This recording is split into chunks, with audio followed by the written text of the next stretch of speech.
Here on Earth, some of the most complex arrangements of matter in the known universe have come into existence.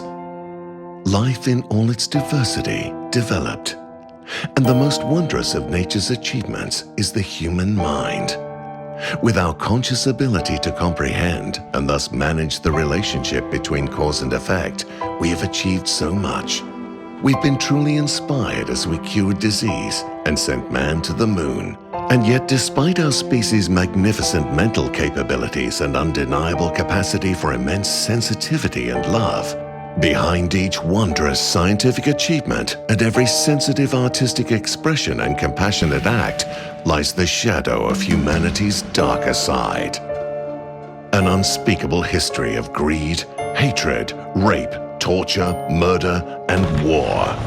A propensity for shocking deeds of violence, depravity, indifference, and cruelty. Historically, we have simply excused the darker aspect of our nature as a relic of a competitive and aggressive animal past, where the instinct to survive and reproduce genes dictated behavior. But is this not just a convenient excuse we used while we searched for the real reason for our divisive nature? After all, words used to describe human behavior, such as egocentric, arrogant, inspired, depressed, deluded, optimistic, pessimistic, hateful, immoral, guilt-ridden, evil, psychotic, neurotic, or alienated, all recognize the involvement of our species' fully conscious thinking mind. They demonstrate that there is a psychological dimension to our behavior, that we don't suffer from a genetic opportunism-driven animal condition. We suffer from the psychologically troubled human condition. But if our animal instincts are to blame, does this mean humans simply have an evil nature? For some 2 million years, which is the likely time we have been fully conscious, we've wrestled with this problem, which has in turn generated a tremendous amount of guilt and subconsciously weighed heavily on us as a species. World-renowned biologist Jeremy Griffith has dedicated his life to understanding and explaining the human condition. And after decades of research, his astonishing breakthroughs are finally ready to share. And many experts agree they will save the world. The first concept in understanding the human condition is relatively easy to grasp. Like all living creatures, our species must once have been instinctively controlled. But then we evolved a conscious mind capable of understanding cause and effect.